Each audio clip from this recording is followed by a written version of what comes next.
Yo tout le monde, c'est Adouli, j'espère que vous allez bien. Aujourd'hui on va parler d'une histoire vraiment folle, je pense que vous allez même pas y croire. Fais vite, on n'a pas ton temps. D'accord. Bref, donc aujourd'hui je vais vous raconter l'histoire de Fabiola Nova Rodriguez, une petite fille qui est devenue une fantôme après sa mort. Oui, mais comment est-ce que c'est possible? Vous allez découvrir ça avec moi dans cette nouvelle vidéo.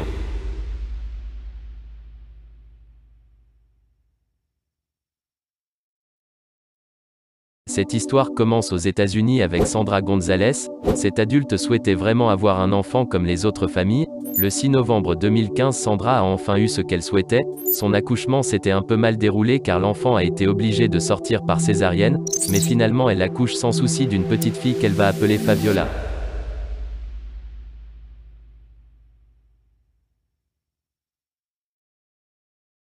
Tout commence dans la nuit du 6 septembre 2018. Comme tous les jours, Sandra part travailler à peu près vers 22 h.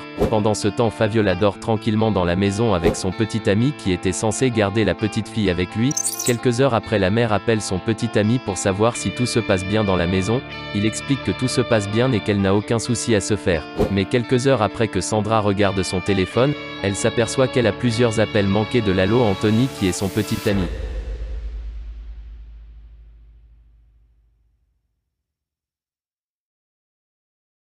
Lorsque la mère s'aperçoit qu'elle a 20 appels manqués de son petit ami, elle demandait qu'est-ce qui a bien pu se passer pendant son absence. Elle rappelle directement son petit ami qui lui annonce froidement la mort de sa petite fille. Il lui dit qu'il a retrouvé sa fille par terre allongée avec des blessures un peu partout dans le corps vers 3 h du matin, et que actuellement elle est entre la vie et la mort dans le bloc opératoire en soins intensifs. La petite fille était inconsciente lors du trajet vers l'hôpital. Les médecins ont essayé de la réanimer mais c'était déjà trop tard. Elle avait malheureusement perdu la vie à seulement 2 ans, après avoir subi de graves contusions sur les côtes, à la tête et au visage.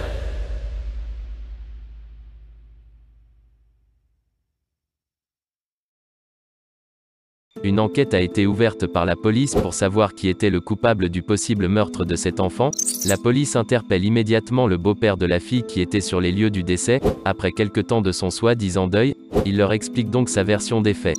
Juste après que j'ai dit au revoir à Sandra qui est partie travailler, je me suis endormi jusqu'au moment où Sandra me rappelle pour prendre de mes nouvelles. Après cet appel, je me rendors encore, et puis vers 3 h du matin, je me réveille après qu'un ami m'ait envoyé un texto. Après l'avoir lu, j'ai décidé d'aller voir ma fille et je l'ai retrouvée allongée par terre avec du vomi sur la tête, et à 3 h 19, j'ai décidé d'appeler les secours. La police ne vont pas se laisser avoir facilement quand même. Ils savent que cet homme leur mentait depuis le début car l'étude du téléphone montre qu'il était déjà éveillé à 2 h 32 du matin, l'heure à laquelle il disait dormir. Les policiers sont sûrs que c'est lui le coupable. Maintenant faudra attendre le procès qui a été repoussé à plusieurs reprises par le juge.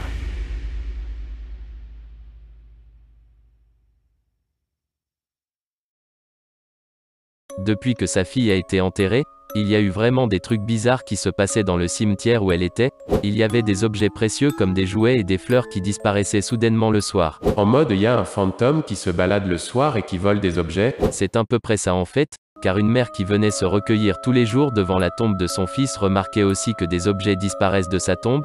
Elle décide donc d'installer une caméra, et le soir même on aperçoit un enfant qui ressemble comme 2 gouttes d'eau à Fabiola. Cet enfant était en fait la voleuse de la cimetière. Cette histoire est vraiment glauque et flippante car le père a tué sa fille de ses propres mains. Après, c'est pas sa fille mais ça reste quand même un crime de fou qu'il a commis. Bon, je sais pas si vous y croyez vraiment que la fille est vraiment devenue un fantôme mais c'est à vous de juger.